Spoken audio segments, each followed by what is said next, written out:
parce que des villages vous attaquent. C'est vrai, ils existent et nous les combattons. Mais avant que déjà ils puissent avoir la possibilité d'intervenir. Bonjour chers leaders, ici Sarah Njila. Bienvenue sur Leaders sans frontières, votre destination pour tout ce qui concerne l'entrepreneuriat et le leadership. Alors aujourd'hui, nous sommes ravis de vous présenter la 7e partie de notre thème passionnant, à savoir comment réduire les risques d'échec et de faillite dans les affaires. Elle sera dirigée par notre leader, M. Bon Olivier, qui va nous édifier une fois de plus sur le sujet. N'hésitez pas à poser vos questions dans la barre des commentaires. M. Bon nous fera le plaisir d'y répondre en fin de session. Et n'oubliez pas de vous abonner si ce n'est pas encore fait et de partager le direct. Sans plus tarder, je vous laisse en compagnie de notre leader. Bonjour M. Bon. Bonjour Sarah. Comment allez-vous? Ben, ça va mieux. Les leaders sont prêts à vous écouter. Voilà, je sens un peu de fatigue, mais dans l'ensemble, je crois que tout ira bien. D'accord. Alors, sois la bienvenue à toi aussi. Merci, je crois la fois dernière, pour des contraintes familiales, tu n'as pas pu te joindre à nous. Et donc, je voudrais saisir l'occasion pour saluer tous nos leaders qui nous suivent un peu partout et leur adresser la cordiale bienvenue, n'est-ce pas? Puisque le mois de mai tire vers sa fin, et je crois que nous sommes dans les dernières semaines du mois de mai, c'est tout à fait louable, n'est-ce pas, de dire merci à l'ensemble de nos leaders qui, chaque mardi, à partir de 11h30, nous font confiance et de nous accorder de leur temps, de leur disponibilité, pour qu'ensemble nous puissions découvrir les réalités qui soutiennent, qui tiennent l'entrepreneuriat. Vous savez, et il y a beaucoup de théories, mais il se trouve que souvent le terrain, il est tout autre. Donc, c'est notre joie, chers leaders, tous les mardis à partir de 11h30, de vous retrouver pour partager ensemble, et n'est-ce pas, des thèmes, et qui, de notre point de vue, et leur compréhension, leur examen, et bien entendu, leur développement, et vous aideront dans vos initiatives entrepreneuriales. C'est aussi valable dans la construction de votre leadership, et surtout en tant que peut-être professionnel ou cadre même de l'administration publique. Parce que vous savez, il y a des vérités qui sont liées à un secteur d'activité ou à une passion, mais il y a également des vérités dites universelles. Peu importe là où vous vous trouvez sur la terre des hommes, ben, ces vérités s'appliquent un peu partout. Donc, je crois, c'est la raison pour laquelle, c'est vrai, notre thème principal, c'est l'entrepreneuriat, mais également, à côté de l'entrepreneuriat, nous traitons également de la thématique et du sujet du leadership et de la gestion de la vie tout court, comment construire sa vie. Vous voyez, et donc, depuis pratiquement, et je crois, les dernières semaines du mois d'avril, nous avons initié donc ce thème général intitulé « Comment réduire les risques d'échec et de faillite en affaires ». Je voudrais vous inviter, chers leaders, à massivement la session de ce jour, puisque c'est notre dernière session. Et après cette session, nous avons un thème qui me passionne également, que nous allons pouvoir vous proposer. Et vous allez quand même me permettre qu'au mois de juillet, je puisse passer au moins 2 semaines sans faire de session pour consacrer quand même un peu de temps à mes filles. Donc, je voudrais vous inviter à vous connecter parce que les 1 mois et demi, 2 mois à venir, nous allons nous aussi prendre un peu de temps de repos pour la famille, pas pour moi forcément, et puis revenir. Donc, c'est le moment en tout cas de passer ces instants que j'apprécie en votre compagnie pour qu'ensemble, nous puissions donner l'occasion à tous ceux qui aspirent à faire des affaires. Vous pouvez être parfaitement un professionnel et à côté de vos activités, également développer, n'est-ce pas, une activité dite commerciale. Et pour ce faire, vous avez besoin, chers leaders, d'avoir, n'est-ce pas, les notions nécessaires qui vont vous aider, n'est-ce pas, à mieux orienter la gestion de vos affaires de sorte à vous garantir le succès. Et donc, en première partie de ce thème, nous avons fait le diagnostic général de quelques raisons fondamentales qui généralement conduisent aux échecs ou alors aux faillites.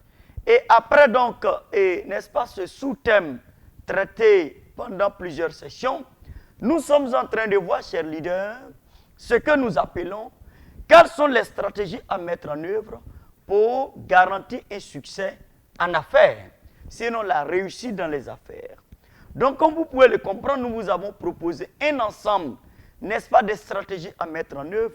Il est donc question pour nous aujourd'hui de vous exposer à 2 ou 3 dernières stratégies qui, de notre point de vue mise en œuvre, de façon coordonnée avec votre passion personnelle et vos propres expériences, devraient vous aider à construire ce que j'appelle les piliers d'un succès qui dure, pas d'un succès éphémère. Donc, mes chers leaders, je voudrais vous inviter, en tout cas la meilleure façon, si vous appréciez ces sessions et ces masterclass, c'est de partager massivement donc ces sessions, d'inviter toutes vos connaissances. Vous avez des réseaux d'amis, vous avez plusieurs personnes, c'est de les inviter massivement à venir suivre ces formations. Vous allez vous rendre compte que sur 100 personnes invitées, il peut y avoir une dizaine qui sont intéressées par le thème. Et je crois que ça peut les aider parce que notre objectif, en tant que plateforme citoyenne, c'est d'aider tous ceux qui aspirent, n'est-ce pas, à l'entrepreneuriat, qui sont passionnés d'un métier, ou alors qui ont du mal à construire également leur carrière professionnelle, et de sorte, à travers le leadership, mais de sorte que ces personnes puissent réussir. Donc, en partageant, en invitant toutes tes connaissances, c'est une manière pour toi également de les aider, n'est-ce pas, à mieux bâtir leur succès. Et je peux vous assurer que peut-être qu'un jour, une personne vous dira merci et de l'avoir invité à cette plateforme. Alors, dans cette même approche, de proposer des stratégies qui puissent vous aider, mes chers leaders, à construire et à bâtir votre succès, aujourd'hui, je voudrais vous proposer une autre stratégie qui, n'est-ce pas, contient un ensemble de pratiques et de comportements à mettre en œuvre qui, je suis sûr, devrait vous aider à éliminer beaucoup de pertes de temps. C'est ce que j'appelle prendre conscience que sur cette terre des hommes, l'homme est limité dans le temps et que l'unité de mesure de toute destinée, c'est le temps.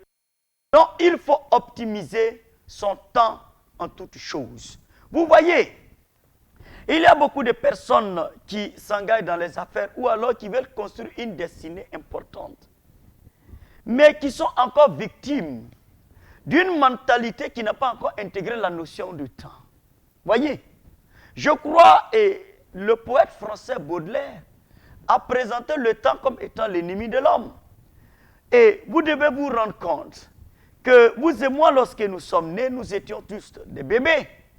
Après, nous avons connu plus ou moins l'enfance, l'adolescence, l'âge adulte, et pour certains, et l'âge, n'est-ce pas, et je peux dire des seniors, ou alors des vieux, de la vieillesse. Alors, donc, la vie est dimensionnée en saisons.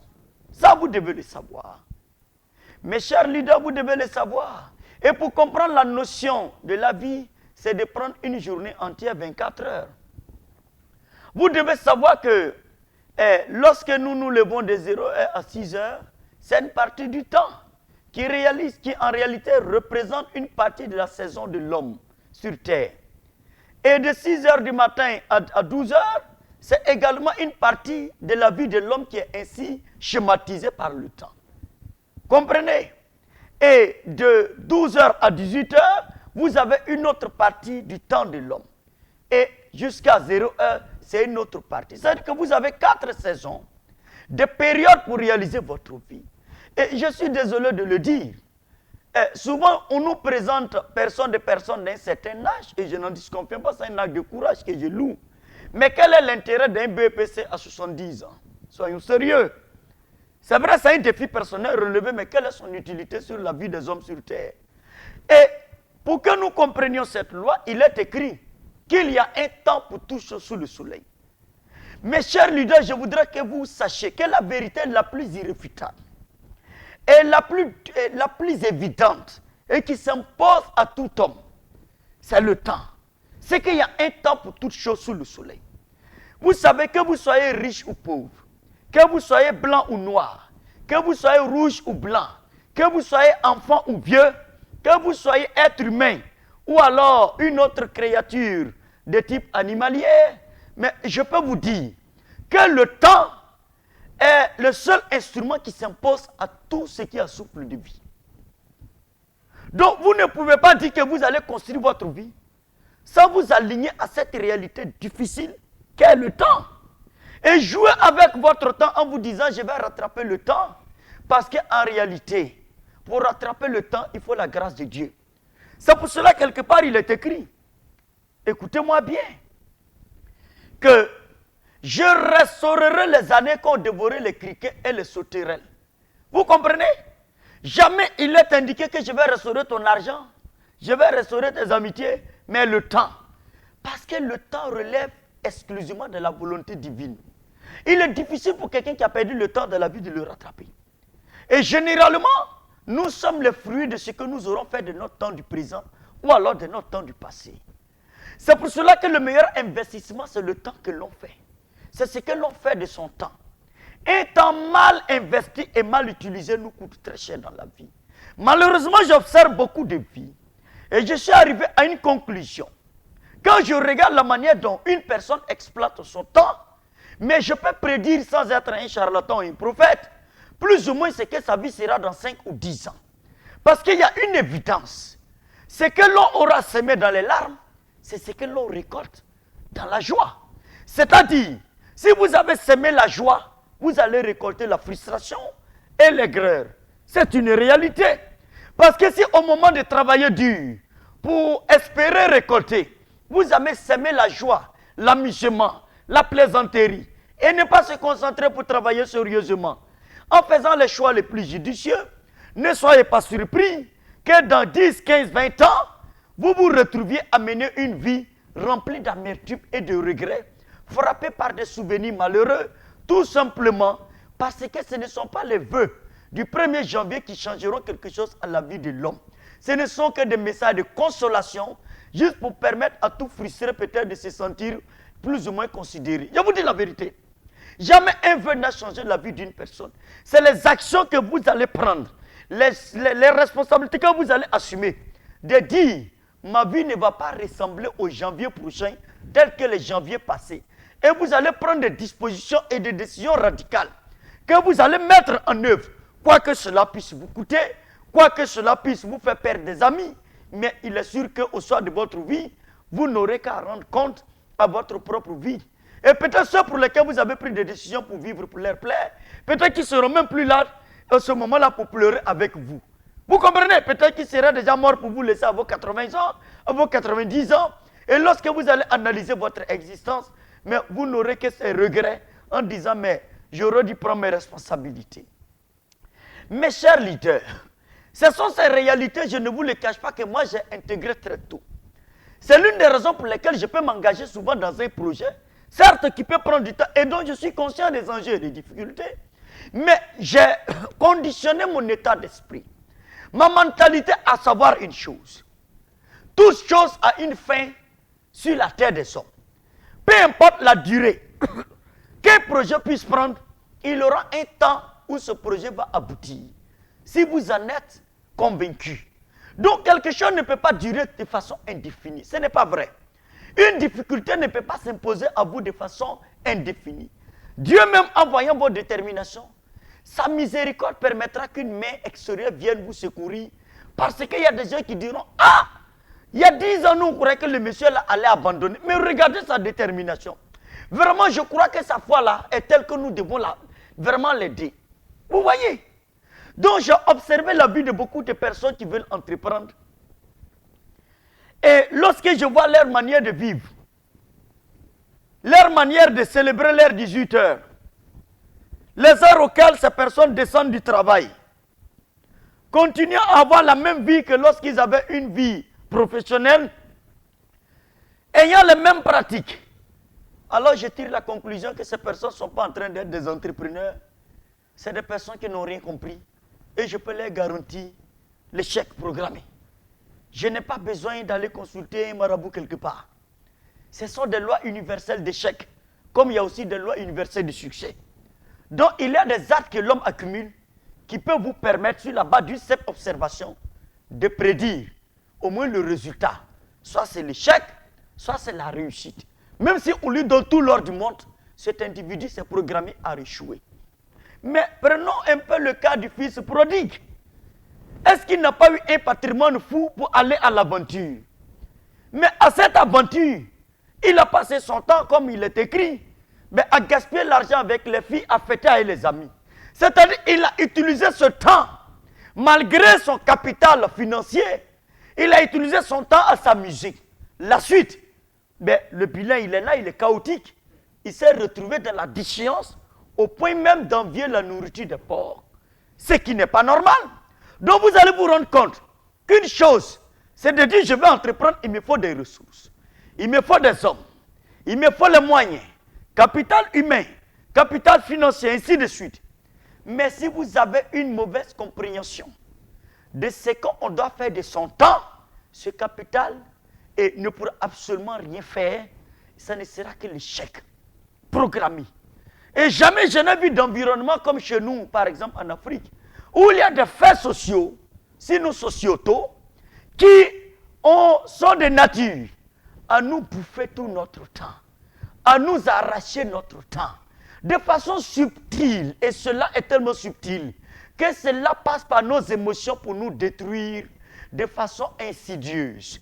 Et si vous n'avez pas une observation assez pointue de la vie, mais vous allez dire que c'est tout à fait normal que vous perdiez votre temps dans ces choses. Mais moi, je suis arrivé à une conclusion où vous savez, quand tu es leader, tu n'agis plus parce que tu as des émotions, tu agis par compassion. La compassion n'est pas l'émotion, parce que les émotions ne t'empêchent d'avoir un jugement éclairé. Quelqu'un qui est encore au niveau des émotions dans la vie, je peux vous dire qu'il ne peut pas être un leader. Parce que imaginez-vous par exemple, que vous devez décider en tant que président à la tête d'un pays, mais de mettre les soldats de votre pays en guerre. Vous savez que c'est les enfants des gens. Mais si vous êtes dans les émotions de voir 300 soldats mourir au front, mais vous n'allez jamais déclencher une guerre, alors que peut-être vos ennemis vous l'imposent. Et si vous n'acceptez pas cette guerre, mais parce que vous êtes dans les émotions, votre pays sera mis sous esclavage et sous domination. Donc on n'engage pas une bataille tout simplement parce qu'on le veut. Quand ça s'impose, écoutez, on a la compassion quand il y a les morts, mais cette guerre s'est imposée à vous. C'est ça le sens de leadership, c'est ça le sens des responsabilités. Chers leaders, je préfère vous dire la vérité. Voyez, souvent nous avons assez de compassion pour notre environnement, sans aucune compassion pour nos propres destinées. Et ça, c'est très catastrophique. De passer son temps à avoir la compassion en voulant vivre pour faire plaisir aux autres, tout en ignorant que vous avez une destinée, tant qu'elle n'est pas accomplie, vous n'aurez pas assez de force d'aider les autres. Sinon, finalement, ces mêmes personnes diront que tu as vécu avec nous, mais en fin de compte, mais tu ne nous as pas assez aidés. Et je peux vous dire la vérité. Si ces personnes ont une alternative de trouver quelqu'un qui a assumé ses responsabilités pour réussir dans la vie, ces mêmes personnes pour lesquelles vous avez refusé d'assumer vos responsabilités et de prendre votre destin en main vont fuir. Ils vont vous abandonner. Et c'est le cas de beaucoup de personnes qui n'ont pas été capables de dire non dans certaines circonstances. Parce qu'on a voulu vivre pour faire plaisir. L'entrepreneuriat a ses exigences, c'est de ça que nous parlons ici. Comme tout engagement dans la vie. Vous ne pouvez pas dire dans la vie que vous êtes engagé dans un domaine d'activité sans vous soumettre aux exigences de ce domaine. Et croire que vous allez réussir, même, allez-y demander à ceux qui deviennent des féticheurs. Vous savez, nous autres, nous sommes plus ou moins issus du village. Nous sommes issus du village. Et nous, on a beaucoup quand même marché derrière les fétiches. Si vous voyez ce à quoi le fétiche il est astreint, si vous voyez le nombre de ces totems, ne croyez pas que quand il sort en public et puis il commence à guérir les gens, à parler, c'est le fruit d'un hasard. Non, c'est le fruit de beaucoup de sacrifices. Il a renoncé à beaucoup de choses pour que l'esprit puisse lui donner un tel pouvoir. Nous voulons avoir du pouvoir économique et financier. Nous voulons réussir, devenir grands, porter de grands noms, de grands cartes de visite. mais on n'est pas prêt à se soumettre à certaines exigences. Conséquence, quand on fait le bilan, peut-être des rêves que nous avons eus, mais très peu de réalisations. Mes chers leaders, je tiens à vous voir réussir votre destinée parce que vous savez, la terre des hommes, on n'est pas sur la terre des hommes qu'une seule fois. Hein. Même quand on vous dit que quelqu'un est mort et puis il est ressuscité, la personne est morte encore et puis on l'a enterré. Vous comprenez? C'est-à-dire que si tu veux ressusciter 10 fois, tu vas encore mourir 10 fois. Ça, c'est une réalité. Donc, il faut te mettre à l'esprit qu'un jour viendra et peut-être la force que tu as aujourd'hui, tu ne l'auras pas. Donc, autant capitaliser le temps que tu as. Alors, pour vous aider à optimiser votre temps, je voudrais vous proposer un ensemble d'idées qui, de mon point de vue, devrait pouvoir vous aider. Voyez, parce que la notion de temps est très critique, puisque tout ce que nous réalisons sur la terre des hommes, c'est dans le temps. Même le budget d'un pays, c'est sur 12 mois qu'on l'exécute, c'est le temps. Soit souvent, on a un budget annuel, budget triennal ou quinquennal. Toutes les stratégies de développement des entreprises, c'est dans la notion de temps. L'exécution d'un budget, d'un projet, c'est le temps. L'être humain, quand il est né, on sait très bien. Jamais un parent ne demande à son enfant de 5 ans d'aller chercher à venir lui donner à manger. Parce qu'on sait qu'à cet âge, c'est impossible. D'ailleurs, c'est l'une des raisons pour lesquelles, lorsqu'un enfant n'a pas atteint un certain âge légal et qu'il se met à travailler, on parle de travail des enfants. Et cela est condamné par la loi, non seulement nationale et internationale. Ça veut dire que l'être humain, il y a un temps pour lequel certains résultats ne peuvent pas lui être réclamés. Par contre, il y a un moment dans la vie, si tu ne commences pas à produire certains résultats, mais l'environnement dans lequel tu es et le monde est en droit d'interroger l'utilité de ton existence sur Terre. Vous voyez, c'est une réalité, c'est valable pour nos jeunes sœurs. À un certain âge, une fille par exemple qui n'est pas mariée dans nos sociétés africaines, ben, c'est tout à fait normal que beaucoup de personnes commencent à s'interroger. On est d'accord? C'est valable aussi pour un homme. Si à 50 ans, tu n'es pas avec une femme, bon, on commence à se poser beaucoup de questions également. Ça veut dire qu'il y a un temps à partir duquel tout individu sur Terre commence à interroger les résultats de ta vie. Tu dois pouvoir porter certains fruits. Par contre, il y a des temps dans la vie où si certains fruits ne sont pas présents dans ta vie, personne ne s'en offusque. Parce que d'ailleurs, même quand tu commences à les porter, on interroge encore pour voir est-ce que quelque chose n'est pas caché. On est d'accord? Surtout dans nos sociétés africaines, quand tu es reçu trop jeune, on dit mais il y a un problème. Comme si c'est une malédiction de reçu jeune. Non, c'est une bénédiction de reçu jeune. Vous voyez? Parce que dans notre culture, on pense que c'est le premier l'aîné qui doit réussir d'abord. C'est ce qui a failli tuer la vie de Jacob. Voilà son beau-père, là-bas, conservateur africain pratiquement, qui était convaincu que non, c'est la sœur Léa qui doit d'abord être mariée avant que Rachel ne soit mariée. Et il va aller tromper Jacob. Et le pauvre a souffert près de 7 ans de plus. Vous voyez? Parce que lui, c'est un traditionnaliste conservateur. Lui, il ne veut pas que non, la petite soeur soit mariée avant la grande soeur. Voyez? Et non, le pauvre Jacob a été victime. Donc, vous voyez que la mauvaise utilisation du temps peut conduire à un chaos. Et généralement, nous sommes des victimes. Peut-être de la manière dont peut-être nos aïeux ont géré leur temps, soit nos parents ont géré leur temps, ou même soit que nous-mêmes on gère mal notre temps. Aujourd'hui, je dis souvent aux gens, je dis, mais les personnes que nous voyons en Occident, en Europe, c'est tout simplement qu'à un moment donné, peut-être certaines personnes en Europe ont rêvé de donner peut-être plus de vie, beaucoup plus aisée, dans de meilleures conditions à leur descendance, que peut-être certains de nos parents l'ont rêvé. Ou alors peut-être la colonisation y a été pour beaucoup qui a empêché nos parents à un moment donné d'atteindre un certain niveau de développement. Peu importe, il y a des raisons. Mais il y a eu des choix qui par le passé, à un moment donné de notre histoire, qui conditionnent plus ou moins les défis auxquels nous sommes confrontés aujourd'hui. Donc ça veut dire que si toi aujourd'hui tu fais le choix de dire, dans 5, 10 ans, 20 ans, 30 ans, 40 ans, la descendance qui sortira de moi ne sera pas une descendance pauvre. Mais tu vas conditionner toute ta vie à travailler pour que ta descendance n'aura pas à vivre les mêmes difficultés auxquelles tu es confronté, parce que tu vas maximiser ton temps. Ce n'est pas le souhait qui va juste créer la réalité de la vie. C'est la compréhension de comment on maximise son temps, de sorte à construire de façon stratégique les choses qui constituent les piliers d'une vie. Et beaucoup de personnes veulent réussir dans les affaires et continuent d'avoir la même mentalité non transformée. Ils ne savent même pas qu'il y a un temps pour être transformé dans la vie. Parce que si tu n'es pas transformé à un timing bien précis, que même l'argent vient de ta main, ça te détruit. Moi, j'ai vu beaucoup de personnes être détruites simplement par une mentalité non transformée, complètement rétrograde.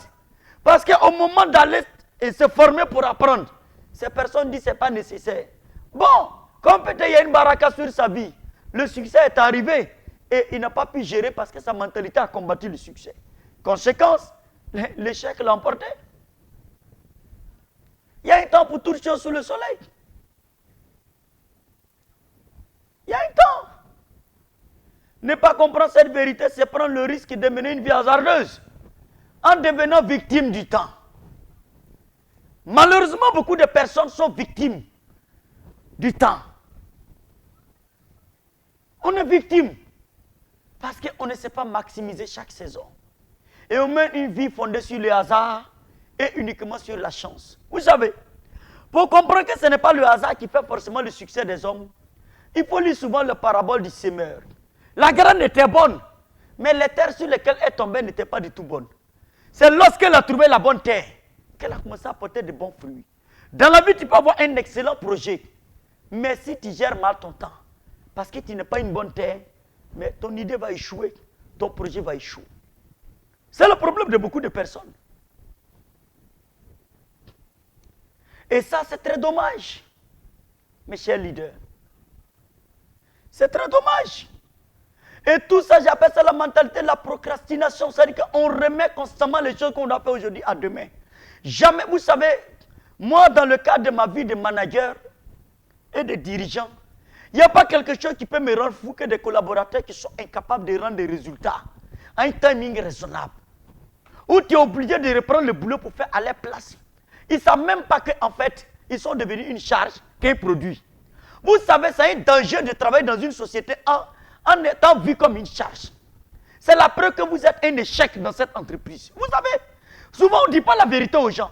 Un contrat de travail ne justifie pas ta présence dans une entité ou dans une organisation dans la vie. Cette vérité-là, il faut qu'on le dise, surtout à beaucoup de jeunes et de personnes qui rejoignent les entreprises. Il y a des personnes parce que non, j'ai signé un contrat de travail dont les gens sont obligés de me payer. Non! Il faut, partout où tu arrives dans la vie, il faut t'assurer que tu as un produit et non pas une charge. C'est-à-dire que la valeur que tu crées là permet de payer 10 personnes, y compris toi. Mais si tu arrives dans une entreprise où là où les gens gagnent 10, ta présence leur enlève fait moins 2. Mais tu es un soustracteur. On peut se débarrasser de toi à tout moment. Si tu veux, il faut aller parler partout où tu veux. Mais le ciel s'en fout royalement de toi. Et le monde avance sans toi. Vous savez, il y a des gens qui sont incapables de donner des résultats. Pourquoi? Parce qu'ils sont la procrastination. Ils pensent qu'ils ont tout le temps. Ils pensent qu'ils ont des droits. Non.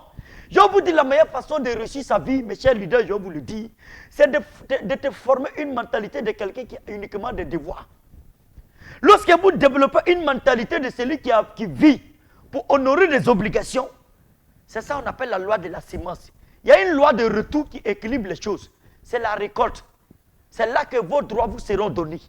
Et peu importe les circonstances, ces droits vous seront reconnus. C'est une loi. Donc, ce n'est pas à vous de réclamer des droits. Souvent, quand je vois quelqu'un en train de lutter pour réclamer des droits, généralement, je suis désolé d'être direct, c'est qu'il n'est pas assez sûr de sa valeur ajoutée. Parce que si un environnement ne reconnaît pas vos droits et que vous quittez pour partir ailleurs, je vous dis la vérité, cet environnement va commencer à dégringoler et à perdre. Quand il y a une grande valeur, regardez Joseph, il avait une tellement valeur ajoutée, incontestable en Égypte, que le pharaon a dit, d'abord j'ai introduit une modification institutionnelle. Il n'y avait pas de primature en Égypte. Allez-y lire pour ceux qui sont chrétiens la Bible. Je ne sais pas pour le Coran si ça est dedans, mais pour nos frères musulmans, vous pouvez peut-être checker, on ne sait jamais. Lisez l'histoire de Joseph. Mais non seulement il y a une modification institutionnelle, mais également on va introduire, n'est-ce pas, un poste de primature qui n'a jamais existé. Ah, et on lui donne femme gratuitement en plus. Lui, il n'a jamais lutté pour avoir femme. Parce que sa valeur ajoutée ne pouvait pas être trouvée en Égypte. Non, il y a des gens qui rentrent quelque part et puis ils veulent être élevés overnight, sans valeur ajoutée. Quand tu deviens produit, on t'achète. Jamais personne n'a aimé une charge. Chaque fois que tu reçois ton salaire, tu es content. Mais quand tu dois aller payer ta facture, regarde comment tu es malheureux. Parce que c'est une charge. Vous comprenez? Vois cette réalité comme ta propre vie. Est-ce que quand j'arrive dans mon organisation, comment mes patrons me voient? Suis-je un produit ou une charge? Ne sois pas surpris que les gens souvent n'aiment pas ta tête. Souvent, ce n'est pas seulement parce qu'ils te détestent, parce que depuis que tu es arrivé là, ils voient que leur société n'avance plus. C'est normal. Et tout ça, c'est la mauvaise gestion du temps. Tu arrives quelque part, assure-toi d'être un produit. Investis, apprends, humilie-toi. Va vers les autres collègues. Apprends. Faut pas dire j'ai fait Harvard. Ce n'est pas Harvard qui a créé la société. Maintenant, sur le terrain, il faut prouver. Il y a des gens qui vous disent non, j'ai géré Microsoft. Bon, là-bas c'est Microsoft. Maintenant ici, là, prouve-nous que tu peux gérer ici. Laisse ton histoire. Chez moi, mon village, mon grand-père dit Badoua le Yere. Ça veut dire quoi en Koulango? On ne prend pas son ancien statut d'agriculteur pour marier femme dans le présent. Si tu es un vrai agriculteur, va nous montrer ton champ dans le présent, on va voir. Sinon, je suis ancien agriculteur. Je vois ça et puis j'ai ri, je dis, mais est-ce que les gens savent souvent même à qui ils sont en train de parler? Non! Ah! C'est-à-dire qu'il y a des gens qui parlent à arrogance.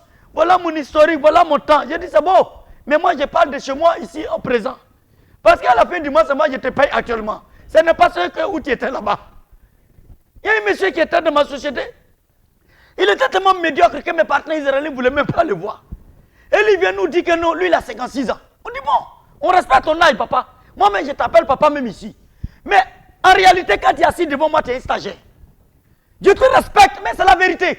D'un point de vue technique, tu n'es pas capable de nous rendre les choses dont on a besoin. Donc, tout ton historique là, est-ce que tu peux avoir l'humilité de garder ça pour toi? Je suis vraiment désolé parce que ce pour lequel je t'ai recruté n'est pas au rendez-vous. Mais tu me parles beaucoup de ton passé, de ce que tu as 25 ans d'expérience. C'est bon, je respecte. Parce que mon éducation m'impose à respecter tous ceux qui ont aidé mon papa ou des aînés. Mais là, nous sommes dans les affaires, non pas dans une assistanat, ou bien dans ONG, ou bien dans fondation. Bon, ici, c'est le privé. Et tu viens me parler bon, de ton passé dont je ne suis même pas témoin. Bon, ton rendu ici, là, c'est quoi? Tu me perds le temps. Donc, au revoir. Souvent, les gens n'ont même pas l'humilité de savoir que, ben, vous savez, quand quelqu'un a été habitué, on dit au pays des aveugles, les bonnes sont rois. Peut-être que tu as travaillé dans des organisations où la gouvernance et les compétences ne sont pas au rendez-vous. Là-bas, on t'a vu expert. Mais tu arrives dans un environnement de haute compétence. Tu vas te rendre compte que tu deviens stagiaire. Mais ça te recommande simplement d'avoir l'humilité d'apprendre. De savoir que peut-être dans la vie, ce que tu crois connaître n'est pas la réalité. Moi, c'est ainsi que moi, j'ai continué à apprendre dans ma vie. Il m'a fallu faire mon deuxième MBA pour comprendre qu'il y a des notions en matière de management que je ne connaissais pas. La notion d'économie circulaire. Par exemple, des responsabilités sociétales d'entreprise. C'est vrai, j'ai suivi des séminaires. Mais dès lors que les cours de MBA sont à la profondeur, ça m'a permis de comprendre beaucoup de choses. La conduite du changement, il ne s'agit pas d'aller faire des séminaires simplement, mais des formations avec des personnes aguerries qui les ont éprouvées. Tu vas à l'humilité. Moi, je vais m'inscrire pour faire MBA. Les gens regardent mon CV et on dit, mais monsieur, bon, vous vous moquez de nous ou bien? Quand on regarde votre parcours, en principe, vous devez donner des cours de MBA. Donc, vous venez faire quoi ici? J'ai eu l'attitude de Jésus face à Jean-Baptiste. Laissons les choses s'accomplir. Moi, je sais pourquoi je suis venu. Toi, tu as vu mon CV, tu es impressionné. Mais moi, je sais que j'ai des limites. Il faut me laisser, je viens m'asseoir pour apprendre parce qu'il y va de mon avenir. Oui. Et je ne laisse aucune flatterie me distraire dans la vie parce qu'il y a beaucoup de personnes qui se sont autoproclamées experts et qui ont cessé d'apprendre pour optimiser le temps. Conséquent, quand l'opportunité arrive, mais tu ne peux pas porter cette opportunité parce que tu n'es pas préparé. Je ne sais pas si ce matin je parle vraiment à quelqu'un. Le temps, la gestion de la vie, dans le temps, que ce soit ta carrière professionnelle ou une entreprise, il te faut maximiser le temps. Il te faut accepter d'apprendre aujourd'hui et tout de suite. Il faut arrêter de remettre les choses à demain si tu veux réussir ta vie, s'il te plaît. Je parle à un leader. Même ta famille, tu es un leader de famille. Tu n'es pas né pour être assistant et suiveur du monde entier. Tu es né pour accomplir quelque chose pour lequel des gens s'identifient en toi. Non. Vous savez, il y a un philosophe, je crois que c'est Platon ou pas, Ses disciples lui ont posé une question. On dit, maître, qu'as-tu gagné à faire de la philosophie? Et voici sa réponse. Il dit, rien sinon ceci. Je suis prêt à toute éventualité. Mais parce qu'il a exposé sa vie, examiné toute sa vie, sacrifié sa vie, à sonder les énigmes de la vie. Donc il s'est dit, tout débat, il devra pouvoir donner son opinion pour édifier au moins une auditoire. Dans toute éventualité liée aux énigmes de la vie, il dit, je suis prêt au moins à porter mon regard et en juger. Voilà. Peut-être que je n'ai pas eu la richesse des noblesses grecques et autres, mais j'ai quelque chose qu'on ne peut pas m'arracher. J'ai la connaissance. Vous voyez? Parce qu'il a maximisé le temps. Il a maximisé le temps. Et quelques secrets pour maximiser le temps pour un entrepreneur, je vous propose simplement. Et il faut faire le choix d'un projet quand il commence qui est facile à réaliser. Je vous ai donné l'exemple de ce jeune homme quand j'étais en train d'évaluer des projets. Il dit, lui, il va faire un réseau de gaz dans tout Abidjan pour alimenter les foyers partout à Abidjan. Quand il parlait avec énergie, je l'écoutais, j'ai dit, mais mon petit, tu n'as même pas 1000 francs dans ta poche, tu es étudiant. Toi, tu vas aller, c'est-à-dire que start-up déjà, tu vas créer tout, fouiller tout à Abidjan, et les rues, pour aller faire en sorte, parce que toi, les gens te font pitié quand ils cherchent les bouteilles de gaz dans les rues d'Abidjan. Donc, tu vas envoyer les gaz dans les maisons comme en Europe.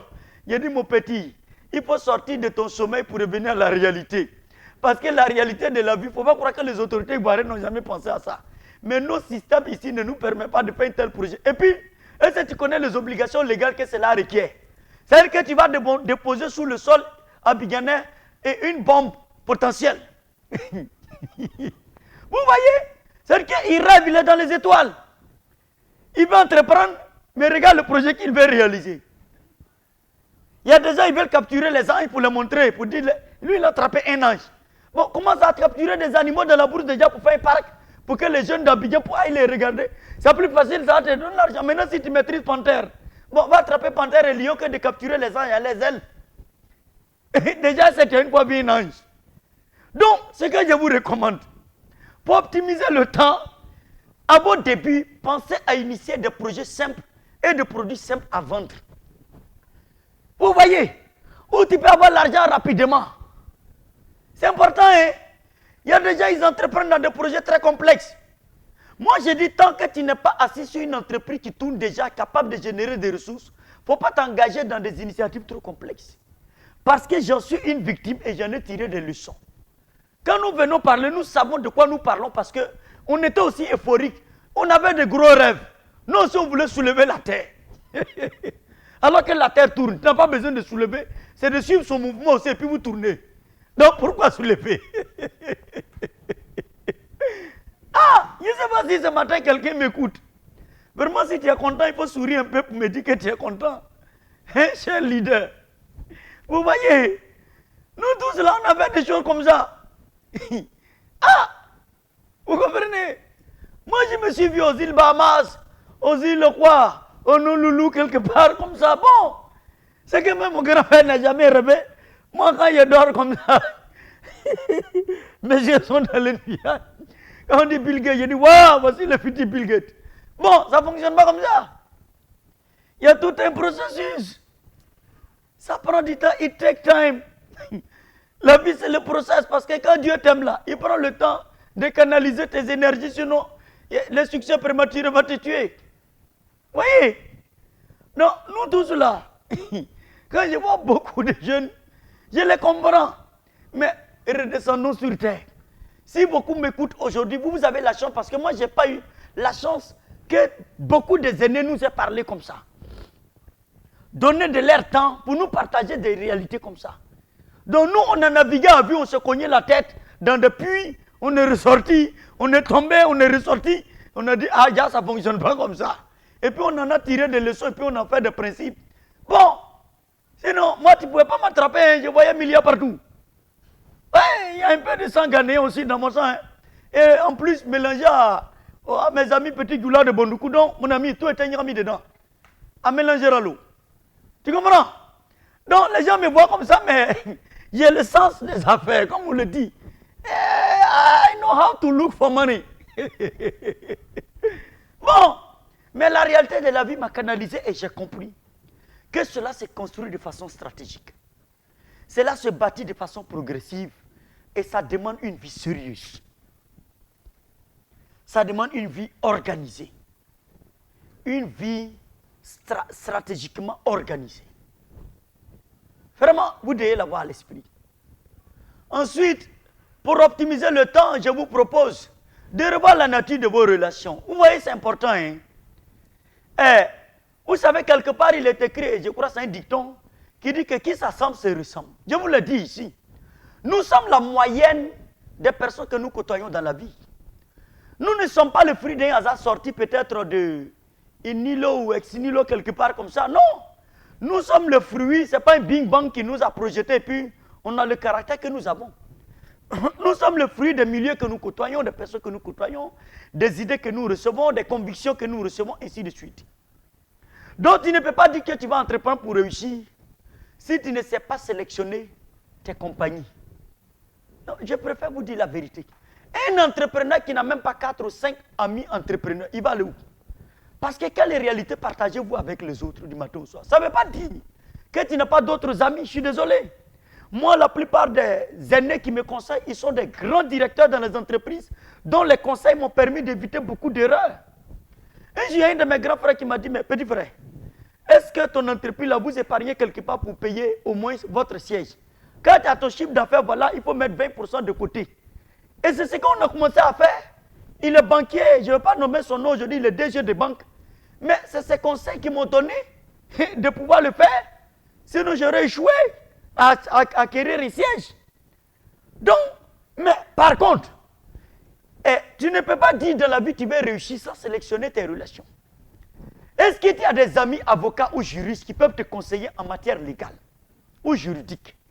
Est-ce que tu as des amis banquiers qui peuvent te conseiller en matière financière ou comptable? Est-ce que tu as des amis fiscalistes?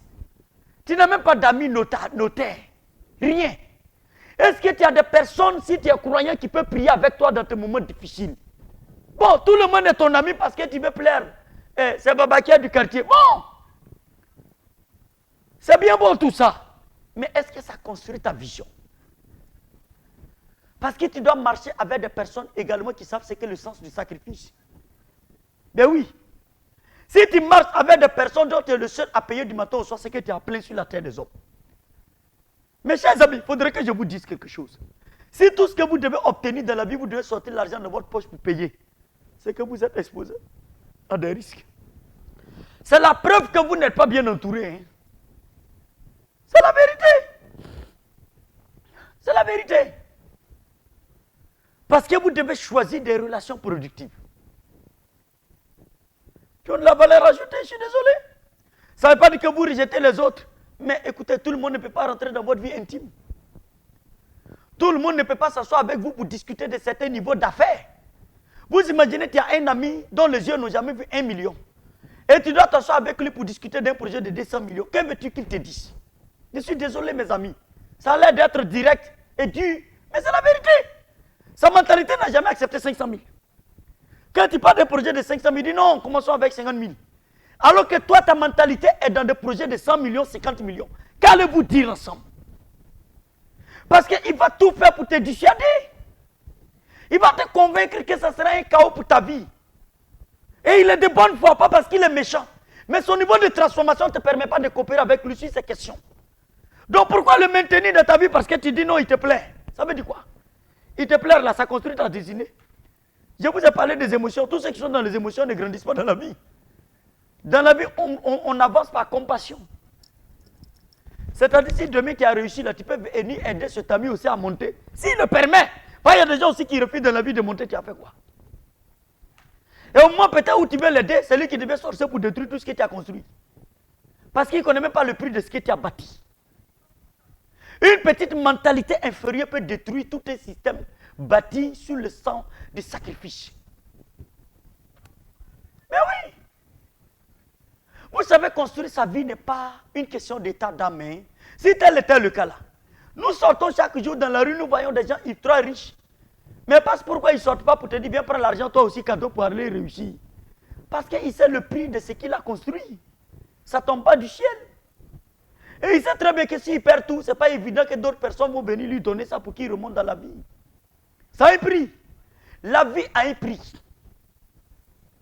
Donc il faut savoir avec qui tu marches pour optimiser ton temps. Parce qu'il y a des personnes dont la présence te perd le temps. L'autre élément que je vous propose, c'est de revoir et d'optimiser le nombre des événements sociaux. C'est important, hein? Il y a des gens chaque week-end et ils sont dans funérailles. Bon, je ne suis pas dit que c'est mauvais. Bon, toi tu es jeune et c'est toi qui es toujours dans tous les funérailles partout en Côte d'Ivoire. On peut comprendre que peut-être nos parents qui sont à la retraite ou qui sont à un certain âge, qui ont déjà, ils sont à 53 ans, 4 ans de la retraite, bon, ils peuvent prendre certains risques dans la vie. Ils ont déjà bâti leur vie. Mais toi, tu es jeune là où? Entre nous. Et pourquoi tu enterres beaucoup de personnes comme ça? Ah! Non, c'est une question. Hein? Toi-même, les personnes que tu enterres, souvent même le village, même les gens disent, lui là, il est courageux. Hein? Toi, tu as 25 ans, tu as 30 ans, 35 ans. Tu es dans tous les obsèques qui ont lieu au village. Est-ce que souvent ta maman ou ton papa ne peut pas te représenter? Tu n'as pas un tonton au village souvent qui peut te représenter. Souvent peut-être il y a les veillées à Abidjan, tu peux partir pour soutenir la famille. Bon, mais janvier tu as été à un obsèque au village. Février tu as été. Avril tu as été. Mai tu as été. Et puis tu es surpris qu'au 31 décembre ta vie n'est pas arrivée quelque part. Je ne dis pas de ne pas être compatissant, de ne pas être solitaire. Mais regarde même le temps que tu consacres et les ressources que tu y mets. Tu auras quel temps pour construire ta vie? Tu auras quel temps? Tu auras quel temps? C'est des vérités qu'on ne dit pas à beaucoup de jeunes en Afrique. Et on se ment beaucoup. Il faut optimiser. Souvent, tu peux envoyer un petit frère te représenter. Moi, il n'y a pas quelqu'un qui est solidaire dans les obsèques, dans les moments difficiles comme moi. Mais je suis arrivé à une forme d'expérience en me disant, ah, plus j'avance dans la vie, plus il y a beaucoup d'occupations, ça veut dire que je ne pourrai pas être partout. Par contre, je suis issu de grandes familles quand même. C'est pour cela aussi qu'on appartient à une famille. Donc souvent, soit ton papa, ton tonton, ton frère, un ami qui est proche de la zone, peut aller faire tes dons, te représenter. Bon, c'est pas mauvais. Bon, c'est vrai que tu peux vouloir être présent physiquement, mais si tu as des contraintes, quelqu'un d'autre peut te représenter. Est-ce que c'est un drame? Par contre, il y a par exemple souvent des événements tristes qui te concernent directement, tu es obligé d'être présent. Vous voyez, il y a des personnes au regard de votre proximité, tu n'as pas d'autre choix que d'être présent toi-même. Bon, là tu n'as pas le choix. Ah, mais peut-être parce que tu veux faire plaisir à tout le monde. Tu es dans tout. Tous les anniversaires, je suis présent. Au point même qu'on t'a donné nom d'anniversaire. Tous les mariages d'Abidjan, toi tu es présent. Bon, tu peux aller peut-être à l'église s'il n'y a pas trop de proximité approfondie avec la personne. Après la messe, tu rentres. Tu peux aller à la réception. Mais il y a des réceptions où on s'habille 10 fois. Bon, quand ça commence à devenir folklorique, mais je suis désolé. Mais souvent, je m'excuse. Quand ça commence à devenir folklorique, il faut s'excuser. Voyez? Je crois que la connexion n'est pas stable. Il faut bien soulever ici, là, que le réseau soulève carrément et puis ouvre légèrement. Voilà. Voilà.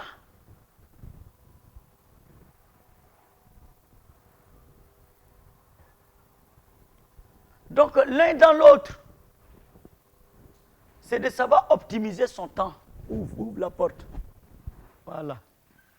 C'est bon.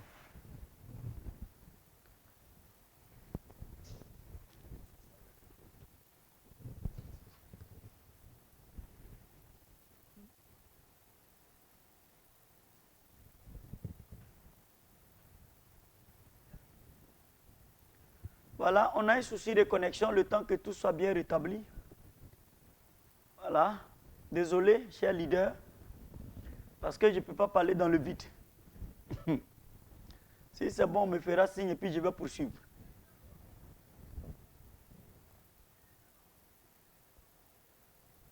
Voilà.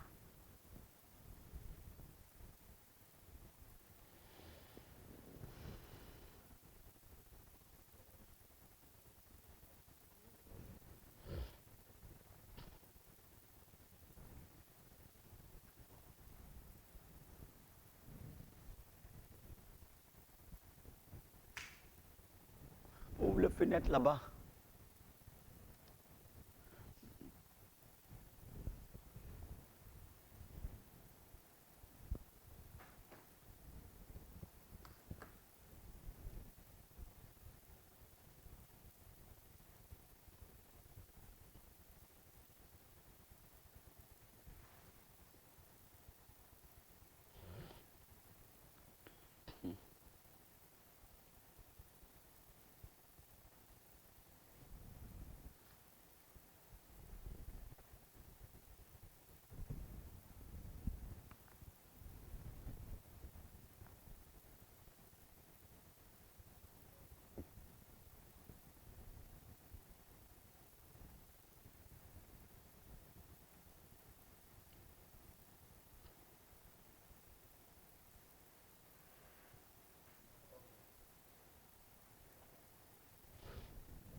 Quand tout va être bien stabilisé, j'ai parlé. Je ne parle pas dans le vide. Moi aussi, j'optimise mon temps.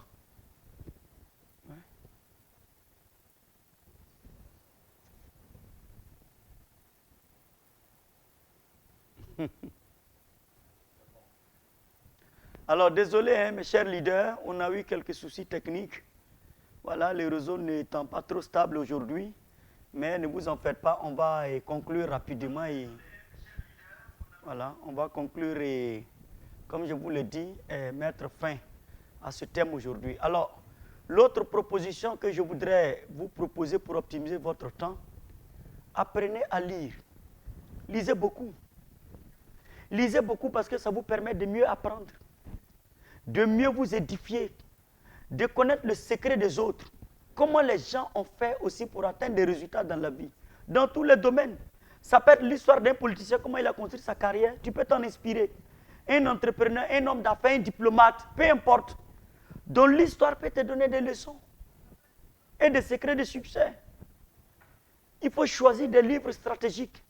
Ça te permet d'optimiser le temps et de gagner rapidement dans la vie. Parce que généralement, dans les écrits des gens, lorsqu'ils partagent leur parcours, mais les personnes partagent également les erreurs et comment ils ont pu corriger ces erreurs pour s'en sortir. De sorte que tu puisses éviter beaucoup d'erreurs. C'est une forme de mentorship. C'est une forme de coaching indirect.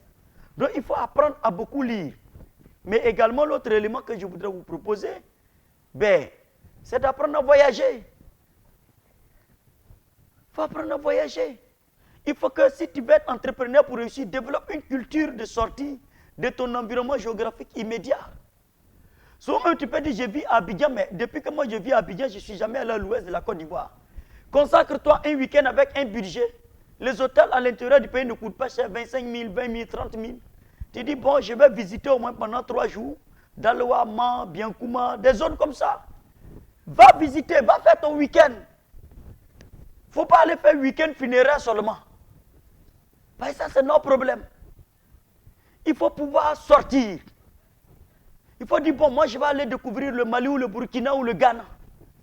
Tu veux, par exemple, t'édifier, tu as des soucis en anglais.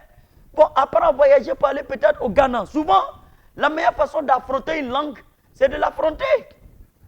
C'est de te retrouver au cœur où tu es obligé de parler. Et à force d'y aller peut-être chaque 3 mois au Ghana, tu vas voir que ton anglais commence à venir. Et si tu veux faire les affaires pour aller loin, il faut briser les barrières de langue. Et la première langue qui peut t'envoyer partout, même si tu n'as rien dans ta poche, c'est l'anglais. Donc, on a un pays qui est voisin à côté. Il faut aller là-bas. Ça te permet d'optimiser le temps. Parce que le jour où tu vas vouloir, tu vas réussir. Tu es obligé de prendre un interprète entre toi et tes partenaires d'affaires. L'interprète, lui, connaît tous tes secrets. Il y a déjà encore des barrières de langue, ils ont limité leur niveau de succès. Tu n'as même plus de secrets. Ça, c'est grave. Voilà. Il faut voyager. Il faut voyager. C'est un investissement. Il y a des gens qui pensent que le fait de voyager pour aller en Europe, c'est un luxe. Non, c'est un investissement. Un visionnaire n'a jamais vu un voyage comme un luxe. Même ses vacances, c'est un investissement. C'est la raison pour laquelle vous allez voir que beaucoup de personnes continuent à réussir. Parce que quand tu n'as pas des objectifs de vie, tu vois tout en dépenses, tu vois tout en l'argent dépensé. Non! La vie, on investit stratégiquement selon des objectifs qu'on se fixe. Voyez? C'est pour cela que la mentalité transformée aide beaucoup parce que ça change ta manière de voir la vie. Ça change ta manière de voir la vie. Aller en Amérique n'est pas perdre d'argent. Ça dépend de qui tu vas côtoyer en allant en Amérique. Et tu fais tes choix stratégiques. Voilà. Il y a des lieux, quand tu arrives, tu commences à mieux rêver dans la vie. Tu te dis, mais c'est des humains qui ont fait ça. Parce que tant que tu vois à la télé, tu penses que ce n'est pas vrai. Il faut aller, tes yeux vont voir. Ah! C'est important, hein? Ah, cher leader. C'est important. Alors, le 10e élément que je voudrais vous proposer en termes de stratégie de succès, c'est d'apprendre à développer une culture d'épargne. Mes chers leaders, vous savez, l'épargne n'est pas simplement le fait d'économiser l'argent. C'est une discipline financière. La culture de l'épargne, je vous dis, ce que j'entends par culture de l'épargne. Et ça m'a donné de comprendre. Beaucoup de personnes qui me côtoient souvent vont se poser des questions. Est-ce que vous savez que je n'ai pas plus de 5 ou 10 chaussures? Ce n'est pas parce que je ne peux pas en acheter. Hein. Mais la chaussure en bas, très peu de personnes regardent mes chaussures quand je marque quelque part. Quand moi je prends la parole, les gens oublient mon habillement complètement. Ça veut dire que le haut, le bas, c'est clean. Chaussures là, c'est pas grave. Tant que c'est bien entretenu, c'est clean, c'est bon. Vous savez, la culture de l'épargne, ce n'est pas le fait d'économiser à la banque. Et je vais te poser une question. La preuve que le fait d'économiser à la banque n'est pas forcément la culture de l'épargne. Je vais te dire pourquoi. 90% de tous ceux qui me suivent actuellement, 90%, autour de 25 du mois, tu as déjà bouffé toute ton épargne plus ton salaire. Ça veut dire que ton compte épargne plus ton compte courant, tout est fini. Tu comprends? Donc si réellement le fait de laisser une partie de l'argent en banque, c'est ça qui te fera gagner, il y a longtemps tu es multimilliardaire. La culture de l'épargne, il faut que je vous explique. C'est la capacité à mener une vie d'optimisation. C'est-à-dire, dépenser ce qui est utile, sur ce qui est utile pour toi. Pas parce que tu le veux, mais parce que c'est utile pour toi. Il ne faut jamais te lever pour aller faire un investissement. Moi, je n'ai jamais... Est-ce que tu as déjà vu iPhone dans ma main? Est-ce que tu as déjà vu iPhone dans ma main? Et pourtant, je suis dans les nouvelles technologies. Pourquoi j'ai allé investir 1500, 2000 $? Pourquoi? Je ne dis pas que c'est mauvais d'avoir iPhone. Mais j'ai des objectifs de vie. C'est le jour que peut-être certains de mes fils, que j'encadre, va dire, papa, je pense que tu mérites iPhone. Et je crois que c'est un de mes fils qui m'en a offert un jour. Mon fils, c'est Congo, un de mes anniversaires. J'ai utilisé même 1 mois, 2 mois. Jusqu'à aujourd'hui, ça fait près de 7 ans. Ça est encore dans mon sac. Peut-être même il faut que j'offre. J'ai attendu ma première fille quand elle va grandir un peu, je vais lui offrir. J'ai plein de téléphones comme ça. Bon, si tu es un leader, il ne faut pas dire, leader, envoie-moi le téléphone après. Mes choses, je les garde beaucoup. Donc, tous mes téléphones là, tous mes Samsung là, j'en ai plein comme j'ai au moins 3, 9. Parce que j'ai compris une chose, la meilleure façon de développer une mentalité d'épargne, c'est de ne jamais, c'est d'apprendre à entretenir les biens que tu as. Écoutez-moi bien ce que je vous dis. Quelqu'un qui détruit ses biens ne pourra jamais épargner dans la vie et construire sa vie.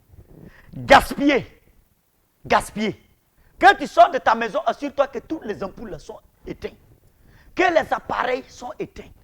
Parce que c'est la première source d'économie. Je vous dis la vérité, il faut payer une voiture qui consomme moins de carburant. Bon, les pétroliers sont déjà riches, c'est toi qui vas enrichir le monde. Ou bien, ça c'est des stratégies que j'ai compris dans la vie. Si moi j'arrive à bâtir des maisons, c'est les stratégies parce que tout ce que j'économise, ça va dans le ciment. Directement, ça va dans fer. Oui, oui, oui, oui. Et ça va dans l'épargne d'avenir de mes enfants. Oui, parce que épargner ne veut pas dire garder l'argent pour toi seul. Ça veut dire investir intelligemment pour te sécuriser son avenir et sécuriser l'avenir de ta descendance. Ça te permet d'investir dans des produits d'assurance. Écoute-moi bien ce que je te dis aujourd'hui. Pas très peu d'économistes vont te dire ça. Ça ne veut pas dire qu'il ne faut pas avoir une partie de son argent cash à la banque. Mais le meilleur épargne, c'est la mentalité d'une vie optimisée. Prendre ce qui est utile. Généralement, quand on me dit quelque chose arrive, nouveauté, moi je laisse un an passer. Vous savez pourquoi? Parce qu'après 1 an à 2 ans, quelque chose pour lequel tout le monde court aujourd'hui, le prix baisse. C'est que les gens payent à 20 millions. Je sais que d'ici 3 ans, ça va tomber à 18, 17, voire 15 millions. J'économise 4 millions. Parce que je ne suis en compétition contre personne dans la vie. Je ne cours pas contre quelqu'un. Mon voisin, je n'ai pas là, ça ne me dit absolument rien du tout. Parce que je ne vis pour impressionner personne. Par contre, quand tu vas rentrer dans ma vie, c'est lui qui a payé la même chose. Écoutez-moi bien. Il y a 3 ans avant moi, à 25 millions. Moi qui ai payé la même chose, 2 ans, 3 ans après, dans 10 ans, quand on va nous retrouver, pour lui, là, est gâté. Parce qu'il n'a pas une mentalité d'entretien. Moi, je me suis forgé une mentalité. Quand je prends un véhicule chez concessionnaire, c'est là-bas que je vais entretenir jusqu'à ce que je vende la voiture. C'est-à-dire que je reste là-bas parce que je veux que ce soit de qualité. Comme je voyage beaucoup, je ne veux pas me retrouver dans des pannes où je suis obligé de prendre remorque. Parce que ce que tu n'as pas voulu payer chez le concessionnaire, il suffit d'une seule remorque pour que tu dépenses en une journée en plus à ta voiture. Donc vous voyez, écoutez-moi bien, cher leader. La vie, c'est une mentalité. Il ne s'agit pas simplement de minimiser dans un compte, j'ai 3, 4, 5 banques, et puis un événement arrive, tu prends tout pour bouffer. C'est pas ça. C'est la manière dont tu organises ta vie. L'optimisation. Mais ça ne veut pas dire que je ne sais pas me mettre à l'aise. Non. Mais je sais joindre l'utile à l'agréable. Oui. Je n'ai jamais été pressé pour acquérir quelque chose dans la vie. Parce que je sais que tout s'acquiert par le temps. Jamais je n'ai de compétition dans ma vie pour dire que telle personne a réussi avant moi, il faut que je le rattrape. Pour aller où chacun a son destin. Et beaucoup de personnes qui veulent entreprendre ont cette mentalité d'impressionner. Tu veux impressionner qui? Qui? Qui? Et tu vas souffrir de ça. La plupart des crédits bancaires que moi j'ai pris à mes entreprises, tout est allé dans mes investissements productifs. Je vous dis la vérité. Même mon maison, au moment où je construisais, un matin, ma femme m'a dit, bon, on prend un peu de crédit pour solder. Ah, le peu d'argent qu'on a pris pour nous là, on n'a pas pu tenir. Dès qu'on a eu un peu de ressources, on est parti faire remboursement par anticipation. Je dis, au moins, maison où je dors là, je ne vais pas avoir crédit dessus. Parce que cette pression-là était trop compliquée.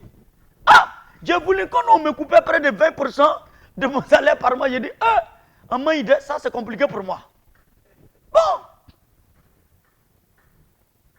La meilleure épargne, c'est ta capacité à faire des dépenses réalistes selon tes niveaux de revenus. À ne pas vivre au-dessus de tes moyens. À optimiser les choses. À trouver les lieux où on paye les choses moins chères. Ça ne te coûte rien du tout, s'il te plaît. Ça ne te coûte rien. Avant, j'ai dépensé comme ça. Fia. Bon, comme moi, ma femme est baoulée, elle a commencé à me redresser aussi. Hein. Ah, c'est important. C'est pour ça qu'à faire de conjoint et conjointe aussi, c'est important d'en faire d'entrepreneuriat. Pas bling bling là. Hein? Vous risquez d'avoir une vieillesse frustrée. Parce que quand tu es dans l'aujourd'hui, il faut penser dans demain. Beaucoup de personnes ont laissé aujourd'hui emporter leur lendemain et après ils sont frustrés. J'ai un leader, il faut prendre une note de ce que je te dis. La meilleure épargne, c'est la capacité à mener une vie optimisée. Ça te dégage des ressources supplémentaires pour faire des investissements productifs et utiles pour ta vie. C'est la vérité. C'est la vérité. C'est la pure vérité. Je vous dis. Dès que j'ai dit on dit il y a terrain quelque part, c'est parce que j'ai cette vie optimisée que je peux payer des terrains comme patrimoine foncier pour garder. Parce qu'on ne sait jamais où. Un jour, quelqu'un peut dire on avait trouvé l'or là-bas. Bon, si l'État vient pour dire on va s'entendre, au moins il faut me dédommager. Il y a un peu quelque chose quand même. Non. Il ne faut pas tout manger. Si tu vas aller loin dans la vie, il faut que les gens arrivent à te sous-évaluer. C'est-à-dire que c'est lorsqu'ils rentrent dans l'intimité de ta vie, ils disent waouh. Donc le gars, il a tout, c'est bien, et puis on ne pouvait jamais imaginer. Non! C'est qu'ils t'ont méprisé carrément au regard de ta manière de vivre. Maintenant, quand ils découvrent tes réalisations, là, ils sont sous le choc. Ça, c'est la preuve que tu es en train d'aller loin dans la vie. Vous comprenez? Quand moi j'ai commencé mon projet de tout maudit et puis j'ai vu que ça devenait compliqué. Depuis 2018, j'ai payé ma paradola. Elle est toujours là. À part deuxième voiture que j'ai pris par crédit pour ajouter dessus. Parce que quand ça va en entretien, moi je suis tout le temps parti, il me fallait une deuxième voiture. Voyez? Mais, et pourtant je pouvais m'acheter un véhicule peut-être de classe supérieure. Mais sans forme. Ça m'envoie partout en Côte d'Ivoire. Je ne suis pas en compétition avec quelqu'un. Tant que ça est puissant, moteur là m'envoie jusqu'à Congo. Allons-y. Et puis ça ne consomme pas. Petite énergie, longue distance. Nkamewa. Ah, baba. Parce qu'on vient de quelque part, hein. Ça t'évite beaucoup de problèmes. C'est ce qui me permet souvent de pouvoir au moins partager mes trucs de ONG. Et il y a des gens, quand ils te voient partager, on pense que ce n'est pas que tu as beaucoup d'argent. C'est parce que tu as appris à te priver pour obéir aux lois divines sur les faibles. Parce que c'est lui qui donne aux pauvres, il prête à Dieu. Donc en optimisant mes ressources, ça me permet de partager aux nécessiteux. Et il y a des gens, quand ils te voient, ils pensent que ce n'est pas que tu en as beaucoup que tu distribues. Ce n'est pas vrai. C'est parce que tu obéis à des lois. Et ces lois-là sous-tendent ta vie. C'est ce qui t'évite des humiliations dans la vie. Parce qu'une vie égoïste, tu humilies. Vous voyez, non? Tu veux être leader, il faut comprendre la vie sous plusieurs angles. Je vous dis la vérité. Souvent même là, quand je dois sortir à mon directeur commercial, je dis prends ta voiture, on va partir.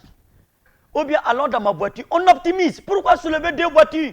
Sauf si après, il y a un qui a un autre rendez-vous quelque part. On prend un seul véhicule, tout le monde, directeur commercial, directeur technique, on s'en va. On optimise nos ressources. Pourquoi? Pourquoi je n'ai qu'à aller charger 10 carburants dans 5 voitures pour faire quoi? Donc, on fait nos rendez-vous de façon optimisée à Abidjan. Ah, parce qu'on sait d'où on vient aussi. Donc, si après toi, tu me vois en train de boire champagne quelque part et puis tu veux boire, avec ton salaire, tu vas devenir pauvre. Parce que tu n'as aucun investissement productif qui te permet de payer champagne. On ne boit jamais champagne avec son salaire. Qui a dit ça? On boit champagne avec son investissement productif. Sinon, tu as amené des compétitions qui vont t'auto-détruire. Il y a des gens qui s'assoient pour manger des choses et puis la nuit, il ne peut pas dormir parce que tu as dépensé 100 000. Tu as vu quelqu'un en train de dépenser 500 000 et puis toi, tu dis, bon, moi aussi, j'ai prouvé à la go avec qui je suis là, que moi aussi, je suis quelqu'un. Or, lui, c'est un de ses immeubles ou bien une de ses maisons qui a rapporté ça. Toi, tu n'es même pas comme brique à Abidjan et tu veux faire concurrence contre quelqu'un qui a 10 immeubles. Tu ne sais même pas le bien qui a financé ça. C'est sûr que tu es programmé à l'échec. Et beaucoup de personnes, malheureusement, s'autodétruisent comme ça. Et c'est vrai, les démons, ils sont pour beaucoup de choses. Mais souvent, nous aussi, nos comportements sont à la base de beaucoup de misère. Il faut arriver à tout me dire pour voir où je dors. Un petit coin. Ou bien, fils, c'est la vérité. Mais en réalité, ce n'est pas là-bas que je devrais dormir. Mais en louant là-bas, là, ça me permet de payer moins cher. Je suis en train de faire projet. Je vais là-bas, je vais aller dormir dans l'hôtel pour dépenser, pour enrichir quelqu'un cadeau. Je ne dis pas que c'est mauvais. Mais moi, je suis là-bas pour durer. Donc, je commence à louer. Après, maintenant, quand on va finir que tout a réussi, en ce moment, tu peux te construire une résidence pour recevoir des personnes vraiment respectables, ainsi de suite. Mais je suis là-bas, tous ceux qui viennent me voir, c'est là-bas, on mange à la maison. Ouais, je suis en projet, je vais prouver qui est qui. Ah, je suis dans la brousse. Ou bien, il faut te présenter tel que tu es. Il ne faut pas chercher à impressionner quelqu'un, sinon tu vas saboter ta destinée. Et tu vas hypothéquer complètement tes chances de succès. Et c'est de ça que beaucoup de personnes souffrent. Parce qu'on veut impressionner. Tu veux impressionner qui? Tu n'es en compétition contre personne. Sur la terre des hommes, sois en compétition contre ta propre destinée. Parce que tu dois faire diligence pour t'assurer que chaque jour qui passe, tu poses les actes qui te permettent de t'approcher vers l'accomplissement de ta destinée. En tout cas, mes chers leaders, voilà les quelques éléments que j'ai tenu à vous partager. Et pour un ensemble de stratégies qui, mises ensemble, devra vous permettre de construire un parcours de succès. Conséquence, en vue de vous permettre, n'est-ce pas, de réduire les risques d'échec et de faillite en affaires ou alors, tout simplement, dans la vie, puisque ces lois s'appliquent également à la vie tout court. Je voudrais en tout cas vous dire merci d'avoir suivi ce thème, n'est-ce pas, en 7 parties, puisque cela nous a pris pratiquement 7 mardis pour animer ce thème. Et je voudrais vous exprimer la gratitude de toute mon équipe et vous dire que nous allons poursuivre, n'est-ce pas, la semaine prochaine avec la grâce de Dieu, avec un nouveau thème. Soyez encore les bienvenus. Merci de partager même après à des amis que vous connaissez ou bien à des personnes que vous connaissez qui sont dans les affaires et qui ont le potentiel, mais peut-être ne savent pas comment activer un ensemble de principes.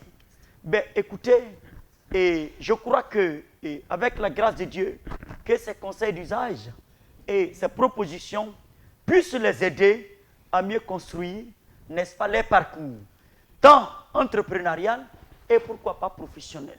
Puisque ces lois que nous partageons et ces secrets et ces approches, de mon point de vue aussi, devraient permettre de construire un parcours également et au plan professionnel. Donc, nous sommes très ravis de vous avoir tous les mardis à partir de 11h.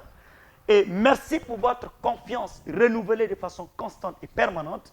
Nous en sommes extrêmement reconnaissants et je voudrais vous exprimer notre gratitude de nous faire confiance et de continuer à nous suivre.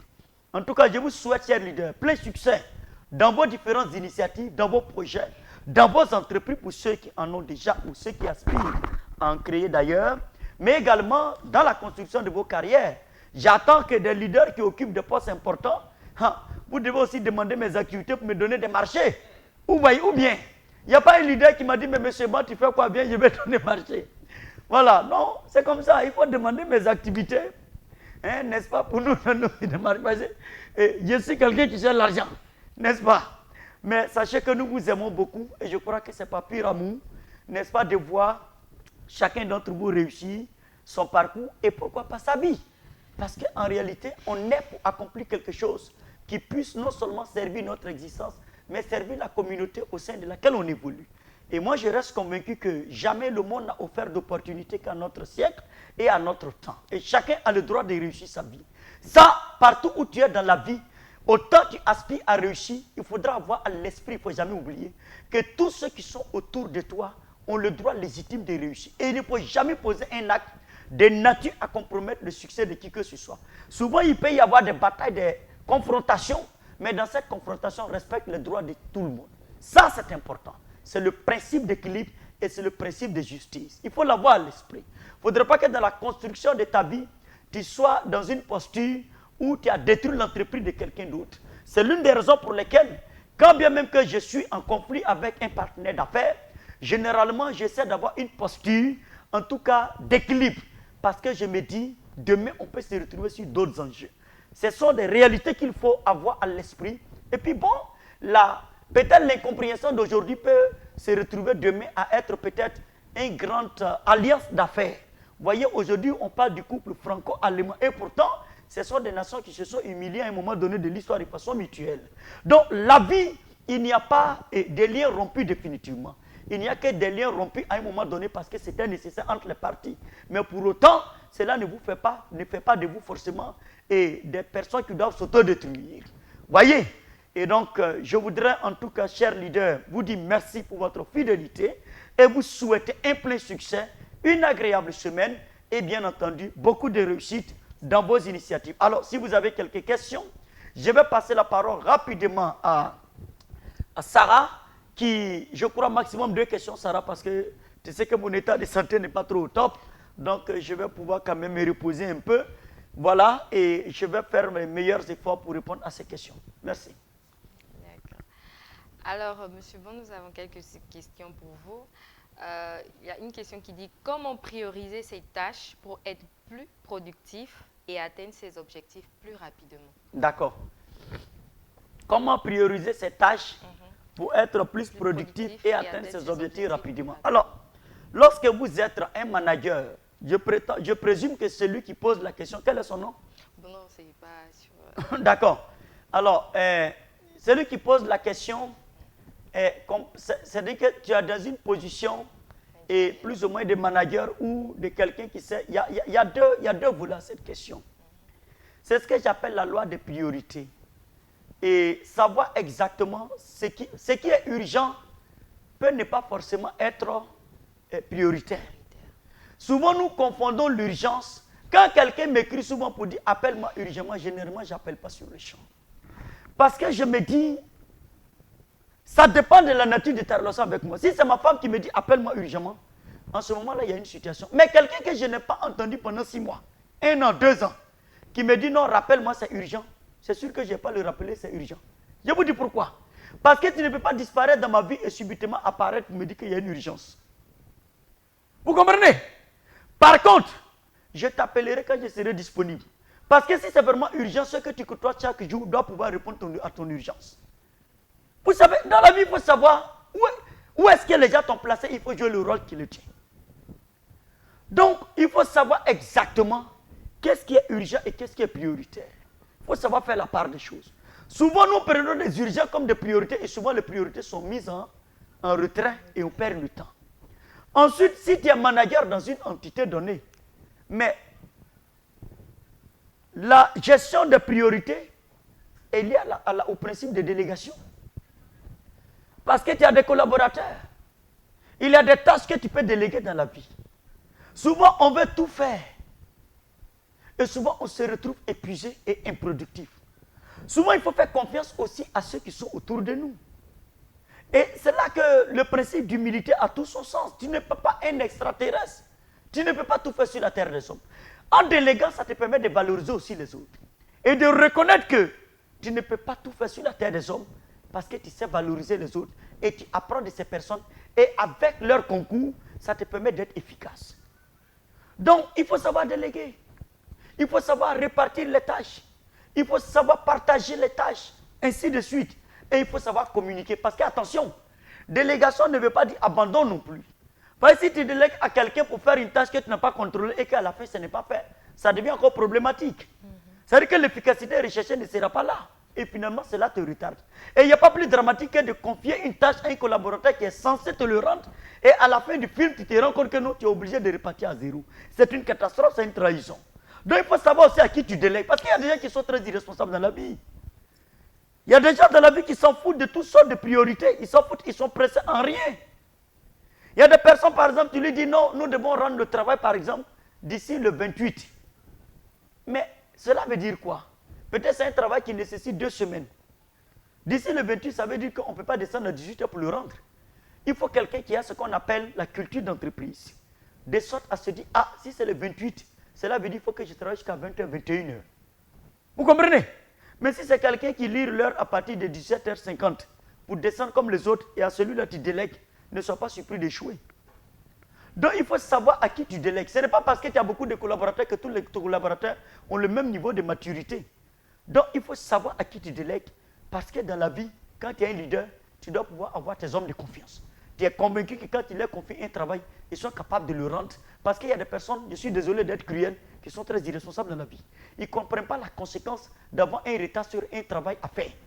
Et tu leur demandes d'aller faire une course, ils disent non, mon pneu est percé. Ça, ce n'est pas la réponse que quelqu'un qui est responsable donne à un dirigeant. Non, il lui demande simplement que j'ai besoin juste d'un moyen pour me déplacer, mais il ne lui raconte pas ses problèmes. Vous voyez?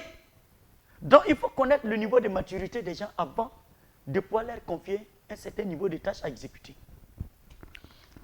Alors, nous avons une deuxième question.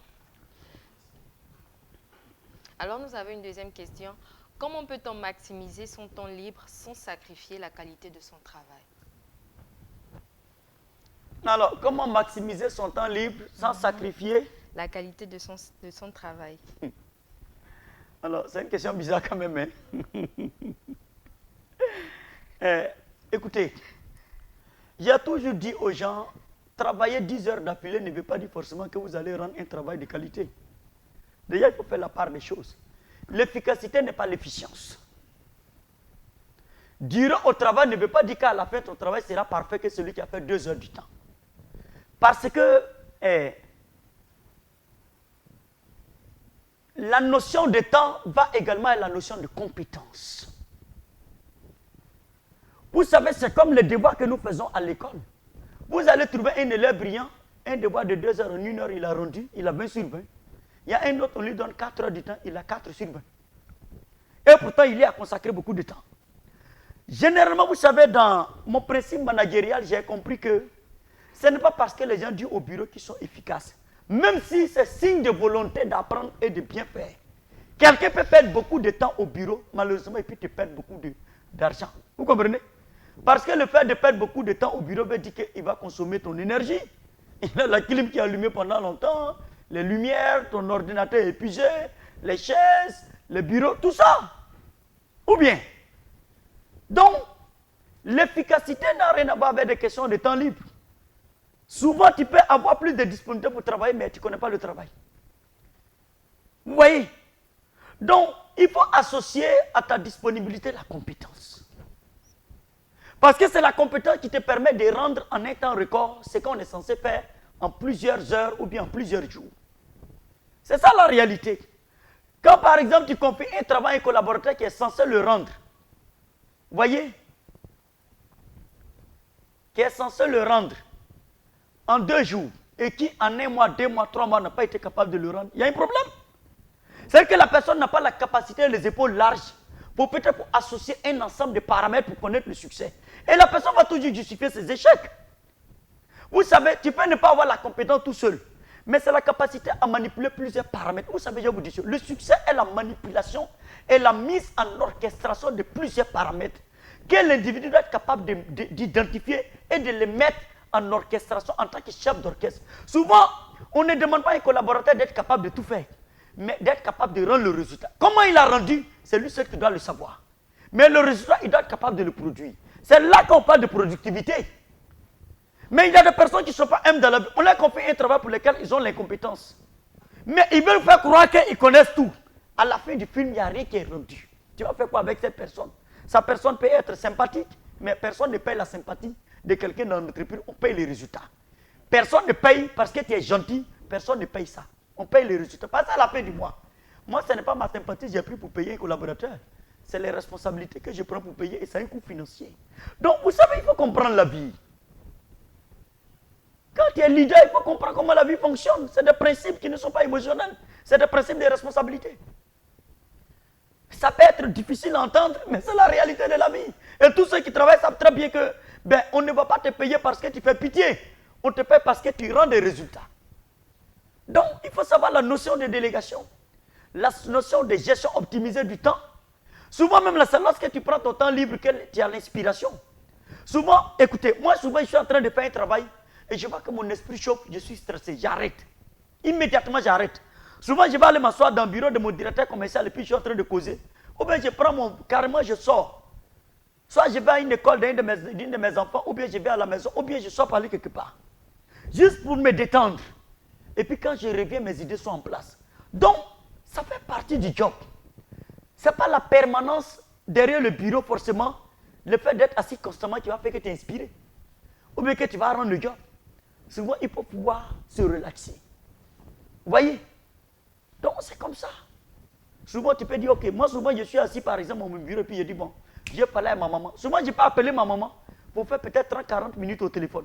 Et pourtant, il peut arriver souvent une semaine où ma maman m'appelle par exemple pendant 2-3 jours, je n'arrive pas à m'avoir au téléphone. Parce que je suis ultra occupé. Mais souvent, j'ai juste envie de parler avec elle. Ou souvent, je dis, ok, c'est avec mon époux, j'ai parlé, puis je l'appelle. Je peux mon appel vidéo. Juste voir ta femme pour être inspirée. Parce que vous, les femmes, vous nous inspirez aussi. Ah, ça aussi, c'est une vérité. Voyez, ou bien je veux voir mes enfants. Donc, je les appelle, je me consacre 10-15 minutes sur WhatsApp, et tout comme ça, on échange. On parle téléphone d'enfant, enfant, vous parlez ainsi de suite. Papa, tu fais quoi? Ça te détend. Voyez?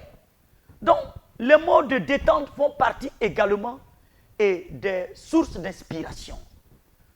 Donc, cela ne devrait pas avoir d'impact négatif sur l'efficacité ou la qualité d'un travail rendu. Bien au contraire, si c'est dans le but de pouvoir échanger les idées et de pouvoir les mettre en place, de s'inspirer davantage, ça devrait contribuer à la qualité du travail qui est rendu. En tout cas, merci Sarah et merci à tous. Merci. Alors, chers leaders, nous arrivons à la fin de notre masterclass. Nous espérons que cela vous a apporté des idées et vous a également inspiré à poursuivre vos rêves. Nous vous souhaitons une excellente journée et on se dit à mardi prochain.